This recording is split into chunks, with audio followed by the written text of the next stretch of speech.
बंदी होती है और उसका एक लेग नकली था। उसके बाद वो दोनों अपने घर पहुंचते हैं और वो लेडी अपने बच्चे को खाना खिला रही होती है। तभी उसका हस्बैंड वहाँ जाता है और अपनी वाइफ को बहुत मारता है और कहता है, मुझे छोड़, तुम्हें इसकी फिक्र है। तभी वो बच्चा आंखों से पट्टी हटाता है, अपने फादर को कंट्रोल करने लगता है और उसके बाद वो अपने फादर को ही मार देता है। उसकी मम्मी बहुत परेशान हो चुकी थी और पागलपन में अपने बेटी का गर्दन दबाने लगती है। तभी खुद को बचाने के लिए उसका बेटा उसे कंट्रोल करके खुद से दूर कर देता है और वहाँ से भाग जाता है। एंड हमें पता चलता है उस बच्चे का नाम है चो।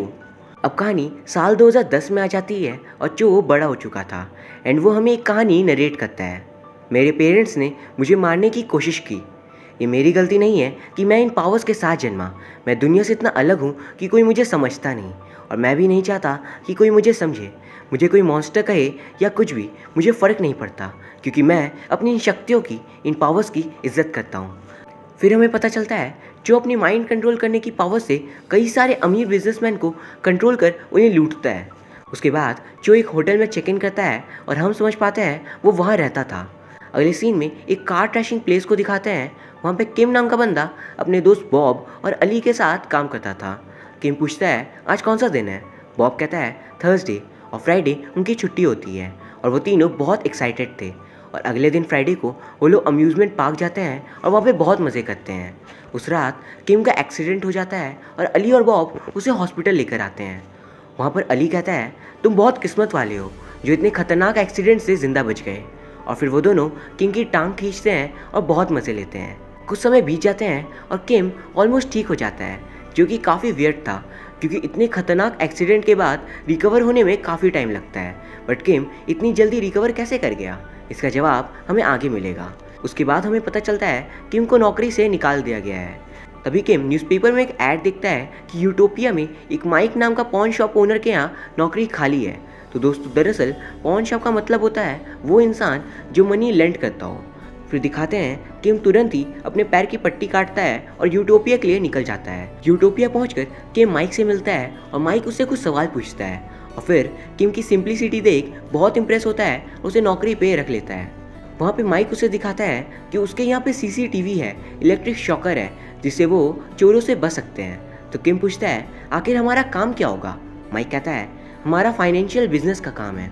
फिर माइक उसे बताता है कि मैंने सिक्योरिटी के लिए बहुत कुछ किया है, फिर भी कोई तो है जो यहाँ हर बार आकर मेरे पैसे चोरी करके चला जाता है। तभी माइक की बेटी वहाँ जाती है और माइक उन दोनों का इंट्रोडक्शन करवाता है। उसकी बेटी अपना नाम रेचल बताती है, पर माइक कहता है इसका नाम सुख है, ना कि रेचल। दरअसल सुख को फॉरेन जाकर फर्दर स्टडीज़ करनी थी और इस वजह से वो कोरियन नेम नहीं बल्कि इंग्लिश नेम को प्रेफर करती थी। अगले दिन किम काम पे जल्दी पहुंच जाता है, पर वहाँ माइक नहीं होता, सिर्फ उसकी डॉटर सुख होती है और वो कहती है फादर थोड़ी देर में आएंगे। फिर किम उसे च्युइंग गम देता है और वो खुशी से ले लेती है। फिर दिखाते हैं सुख एक बड़े से कीड़े को च्युइंग गम के रैपर से पकड़ती है और ये देख किम थोड़ा डर जाता है। फिर वो उसे बताती है कि मैं एक एयर हॉस्टेस बनने की तैयारी कर रही हूँ। उसी वक्त किम को अपने दोस्तों का फ़ोन आता है और किम माइक से पूछता है, मेरे दोस्त भी यहाँ आना चाहते हैं, क्या मैं उन्हें बुला सकता हूँ? और फिर माइक सोचकर हाँ कर देता है और किम के दोस्त बॉब और अली भी यहाँ जाते हैं। फिर दिखाते हैं माइक अली और बॉब को कोरियन बोलता देख खुश हो जाता है और हैरान होकर पूछता है, तुम दोनों कहाँ से हो? बॉब कहता है, मैं घाना से हूँ, और अली बताता है, मैं टर्की से। लेकिन वो दोनों इधर रहते थे तो उन दोनों ने कोरियन लैंग्वेज सीख ली।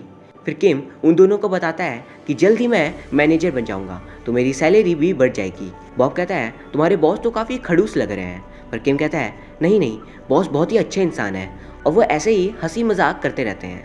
तभी अचानक वहाँ पे चो आ जाता है, यानी कि फिल्म की शुरुआत में हमने जिस साइकिक पावर वाले बंदे को देखा वो, और आते ही चो सब पर काबू कर लेता है, यानी कि माइंड कंट्रोल। सारे उस पोजीशन में रुक जाते हैं जिसमें चो के आने से पहले वो खड़े थे और हम देखते हैं चो के आंखों में सारी शक्तियाँ थी। वो माइक से तिजोरी खुलवाता है और माइक उसे ना चाहते हुए भी अपने सारे पैसे दे देता है। तभी अचानक किम के फिंगर्स मूव होने लगते हैं और किम अपने सिर को घुमाता है और ये देखकर चो पूरी तरह से हैरान हो जाता है कि आखिर कोई इंसान उसकी पावर से इफेक्ट कैसे नहीं हुआ। किम पूछता है, आखिर तुम हो कौन? पर चो उस पर और शक्ति से हमला करता है, लेकिन किम धीरे धीरे उसके पावर से असर से खुद को बचाने में कामयाब हो जाता है।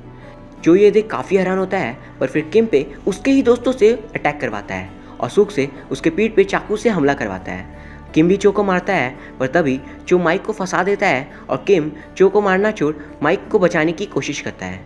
चो फिर अपनी आंखों की मदद से माइक के इलेक्ट्रिक डिवाइस से किम को शॉक लगा देता है और किम वहीं बेहोश हो जाता है और माइक का गर्दन भी वहीं फंस कर रह जाता है। अगले सीन में दिखाते हैं किम को जब होश आता है तो वो देखता है वो हॉस्पिटल में है और उसके दोस्त उसे स्ट्रेचर से लेकर जा रहे होते हैं और उसी के आगे उसके बॉस माइक भी दूसरे स्ट्रेचर में होते हैं। वो जल्दी से कूदकर माइक के स्ट्रेचर को डॉक्टर के पास लेकर जाता है और डॉक्टर बहुत कोशिश करने के बाद भी माइक को बचा नहीं पाते एंड वहाँ माइक की मौत हो जाती है एंड इसका जिम्मेदार था चो। दूसरी तरफ चो ये सोच रहा होता है कि किम में आखिर क्या अलग है जो वो उसको कंट्रोल नहीं कर पा रहा है। अगले सीन में माइक का फ्यूनरल हो रहा था और तीनों दोस्त प्रार्थना करते हैं। किम रेचल का हौसला बढ़ाने की कोशिश करता है और फिर अपने दोस्तों के साथ अपने बॉस के ऑफिस जाता है और वहाँ पे जो सीसीटीवी लगा था उसकी रिकॉर्डिंग को चेक करता है और वहाँ पे वो देखता है उसमें सब कुछ रिकॉर्ड हुआ था कि चो ने क्या क्या किया है। रिकॉर्डिंग देख अली और बॉब कहते हैं हमें तो कुछ भी याद नहीं है कि किम तुम कैसे चंगुल से बच गए, कहीं तुम कोई भूत तो नहीं। उसके बाद वो लोग उस रिकॉर्डिंग की टेप को लेने ही वाले होते हैं कि चो वहाँ पे आ जाता है और सबको अपने वश में कर लेता है और इस बार चो अपने साथ और भी आदमियों को लाया था और ये देख तीनों दोस्त जल्दी से भाग जाते हैं लेकिन टेप अंदर ही भूल जाते हैं। तो किम वापस से अंदर जाता है, टेप लेता है और अंदर ही छिप जाता है पर तभी चो उसे पकड़ लेता है लेकिन किम वहाँ से किसी तरह अपनी गाड़ी में बैठ जाता है। चो बाहर निकलता है देखने कि किम किधर गया तो किम अपनी गाड़ी से चो को धक्का देकर मारने की कोशिश करता है। चो भागता है और किम उसका पीछा करता है लेकिन एक डेड एंड में चो को फंसाकर किम गाड़ी से उतरता है और चो को मारने के लिए आगे बढ़ता है लेकिन वहाँ पे दूसरे लोग भी थे और चो उन पर काबू पाकर उनसे किम पर हमला करवा देता है। उन लोगों में से एक किम को एक टूटे हुए बॉटल से मारने ही वाला होता है कि किम चो के पैर में इलेक्ट्रिक डिवाइस से अटैक करता है और चो वहीं गिर जाता है और वश में जो लोग थे वो सारे ठीक हो जाते हैं। और यहाँ हम समझ पाते हैं कोई भी इंसान तब तक ही वश में रहेगा जब तक चो अपनी पावर्स का यूज़ कर पाएगा और अगर लोगों को वश से ठीक करना है तो चो को मारना ज़रूरी है। अगले सीन में दिखाते हैं किम चो और उसके उस टेप को दोनों को पुलिस स्टेशन में दे देता है। उसने चो के चेहरे पे प्लास्टिक से कवर कर दिया था और वो ऑफिसर से कहता है कि इंटेरोगेशन के टाइम प्लास्टिक मत हटाना। पुलिस स्टेशन में कुल 3 पुलिस ऑफिसर्स थे और 2 चो के साथ सवाल जवाब के लिए जाते हैं और एक ऑफिसर बाहर किम से सवाल करता है और किम की बातों से उसे वो पागल समझता है क्योंकि आखिर कौन बिलीव करेगा साइकिक पावर्स के बारे में।